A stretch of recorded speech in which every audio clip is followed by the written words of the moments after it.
Cuando los visitantes vienen a verme, la primera cosa que les digo es que cualquier palabra que pronuncie es un concepto, no la verdad. Añado que cualquier cosa que cualquier sabio haya dicho en cualquier momento de la historia es un concepto. De igual modo, aquello que cualquier escritura o religión haya dicho es un concepto. Un concepto es siempre susceptible de interpretación y por tanto aceptable para algunas personas y no aceptable para otras.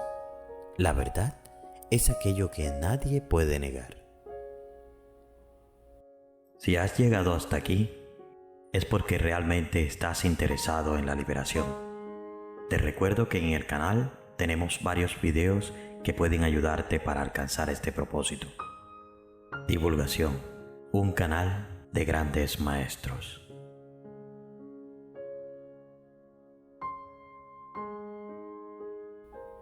Si se pregunta a la mayoría de los visitantes si piensan que conocen algo que sea verdad y no un concepto, no tienen respuesta. Mi respuesta entonces es que realmente hay una verdad innegable. Un ateo puede venir a verme, asegurar que ha estudiado el asunto profundamente durante 20 años, tener un doctorado en religiones comparadas y estar convencido que Dios no existe. Yo le respondería que su punto de vista resulta legítimo porque Dios es un concepto. Después le preguntaría, ¿Dios puede o no existir? ¿Pero acaso tú puedes negar que existes? Esta conciencia impersonal del ser, de la existencia que nadie puede negar, constituye la única verdad. Verdad no susceptible de interpretación. En otras palabras, yo soy es la única verdad. Yo soy Tom, yo soy Dick, yo soy Harry, yo soy Manuel, no es la verdad. La verdad yo soy está oculta o cubierta por el ego personal del individuo. Este ego individual es el buscador espiritual. Realmente el ego no existe. Cuando alguien me cuenta que ha venido a mí para destruir su ego, de modo que pueda autorrealizarse o iluminarse, me gustaría pedirle que me mostrara su ego para poder extraerlo de sí mismo en su presencia. Entonces, ¿qué es el ego? Esta pregunta también puede plantearse de la siguiente manera. ¿Qué entiendes por la palabra ego? La mayoría de la gente contestaría que el ego es la identificación con el cuerpo que obliga a tener una identidad separada del resto de las personas y que esta separación provoca la infelicidad. No obstante, mera identificación con un nombre y una forma no pueden formar el ego, pues incluso un sabio, a quien se le supone un ego destruido, responde a un nombre y se llama igual que cualquier persona común. En otras palabras, las personas de a pie se consideran a sí mismas una entidad con un cuerpo y un nombre, separada de los otros, exactamente igual que el sabio. Entonces, ¿qué distingue al sabio de la persona de a pie? ¿Qué es lo que lo hace que sea un sabio? La respuesta consiste en que el sabio accede a la comprensión total sin la menor duda de que, en palabras de Buda, los acontecimientos suceden, las acciones se llevan a cabo, pero no hay ningún hacedor individual. En otras palabras, la persona de a pie se considera el hacedor de sus acciones y responsable de sus actos. De igual modo, cada persona cree que es responsable de sus acciones. Sin embargo, el sabio tiene la total y absoluta convicción de que ni él ni ningún otro es el hacedor de ninguna acción, de que toda acción responde y acontece a lo divino a través de algún organismo cuerpo-mente y no a algo hecho por alguien. En ese momento surgen las preguntas. Si nadie es el hacedor de ninguna acción, ¿quién vive su vida en este mundo? ¿Quién experimenta felicidad o dicha? ¿Quién busca la autorrealización, la iluminación, etcétera? La respuesta inmediata puede resumirse en que creemos que vivimos nuestras vidas, pero en realidad la vida está siendo vivida a través de los millones de organismos cuerpo-mente. Es el ego el que se cree el hacedor y el que experimenta felicidad o dicha. La idea básica es que siempre que nace un bebé y busca instintivamente el pecho de su madre, la vida no ha hecho más que buscar, y es el ego el que piensa que es el buscador, el hacedor, el responsable de sus acciones. Este concepto implica que el ser humano no es más que un instrumento o un ordenador programado de manera única mediante la cual la fuente de energía primordial o conciencia o Dios, o como prefieras llamar a la fuente, funciona o realiza las acciones. Dicho de otro modo, la fuente utiliza a los millones de ordenadores humanos programados de manera única, exactamente como nosotros utilizamos nuestros ordenadores personales. Se introduce una red en un ordenador programado y el ordenador sencillamente reproduce la respuesta para la cual ha sido programado. También se podría afirmar que el ordenador tiene derecho a producir una respuesta determinada, igual que se suele pensar que se tiene derecho a producir una acción propia. Entonces, ¿qué es la programación en el organismo cuerpo-mente y cómo utiliza la fuente o Dios el ordenador humano? No cabe elección alguna acerca de los padres, y por tanto en la transmisión genética del ADN exclusivo en el ordenador cuerpo-mente. Tampoco es posible escoger el ambiente en el que se nace y en el que el organismo cuerpo-mente recibe su condicionamiento desde el primer día.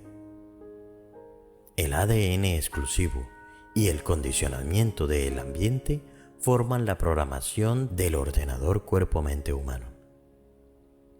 Quizás parezca chocante que el ser humano, supuestamente creado a imagen y semejanza de Dios, esté siendo reducido a un ordenador personal programado. Sin embargo, cabe recordar que el ser humano es básicamente un objeto, una especie de objeto que, junto a miles de especies de objetos, forman la totalidad de la manifestación. Lo que funciona a través de los millones de ordenadores humanos es la fuente, o Dios, o energía primordial, que produce mediante cada uno de los ordenadores humanos aquella respuesta o acción que a su vez supuestamente sucede conforme al deseo de Dios o de la fuente, o acude a lo que podría denominarse ley natural o ley cósmica. Este hecho no implica que la electricidad, un aspecto de la energía primaria, no fluya a través de cada dispositivo eléctrico y produzca aquello para lo cual el dispositivo ha sido diseñado. ¿Cómo utiliza la fuente o Dios el ordenador humano? En mi opinión, el estímulo es un pensamiento que proviene de la conciencia, de la fuente. El cerebro responde a este estímulo y se obtiene una respuesta en forma de reacción en el organismo cuerpo-mente del ser humano. La investigación ha demostrado que el estímulo se produce medio segundo antes de la reacción del ego. Por tanto, el ego individual no controla el estímulo y, por supuesto, el ego no ha ejercido control alguno sobre la programación en el organismo cuerpo-mente. Es decir, el ego no tiene control ni sobre el estímulo ni sobre la programación que dicta la reacción, que es obviamente una reacción biológica o mecánica. Y aún así, el ego llama a esta reacción su propia reacción. El pensamiento es un estímulo. Los demás estímulos se basan en los objetos a los que responden los sentidos. Lo que se ve o se oye, lo que se saborea o se huele o se toca, sobre los cuales el ego tampoco ejerce ningún otro control. En otras palabras, lo que sucede es que el cerebro reacciona ante su estímulo en el organismo cuerpo-mente, de acuerdo con la programación sobre la que el ego no tiene ningún control. Y no obstante, el ego insiste en que esta reacción mecánica es su acción. Un aspecto fundamental es que la reacción mecánica o biológica en el ordenador cuerpo-mente resulta la misma en una persona común o en un sabio. Si el estímulo es el mismo y la programación es similar, la respuesta será muy probablemente la misma. Si ambas personas ven u oyen la misma cosa, la respuesta será la misma. Así que ambos sentirán ira, felicidad, miedo, pena.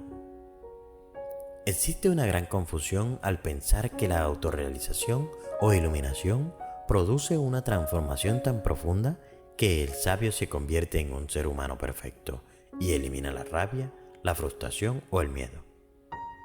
Entonces surge la siguiente pregunta.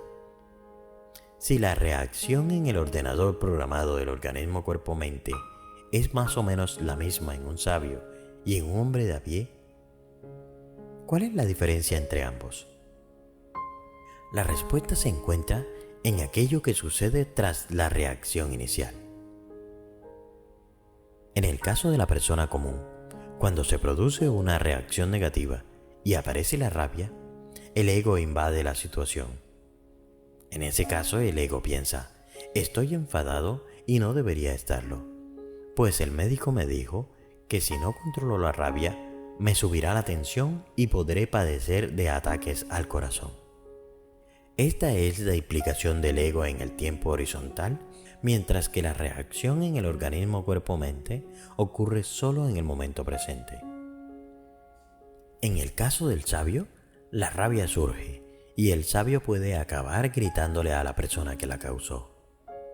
Sin embargo, la reacción finaliza y el sabio está preparado para cualquier cosa que suceda después. Recuerdo un incidente peculiar cuando visitaba a mi gurú, Nisargadatta Maharaj. Alguien realizó una pregunta que provocó la ira de Maharaj, y entonces éste le gritó: ¿has estado viniendo aquí durante 6 años y haces una pregunta tan estúpida? El visitante conocía a Maharaj lo suficientemente bien como para dar una respuesta ingeniosa. Con su respuesta todos rieron, pero la risa de Maharaj fue la que más se oía. En su momento determinado surge la ira, pero inmediatamente después se puede pasar a la alegría. En el caso de la persona común, el ego se habría identificado con la ira de tal modo que habría pensado: estoy enfadado por culpa de ese hombre y por ello no puedo reírme con su ingenio. Es decir, en el caso de la persona de a pie, la implicación del ego tiene lugar horizontalmente en el tiempo y el hombre no está preparado para lo que suceda después. El sabio vive momento a momento, y así el organismo cuerpo-mente responde a cualquier cosa que suceda en cualquier momento.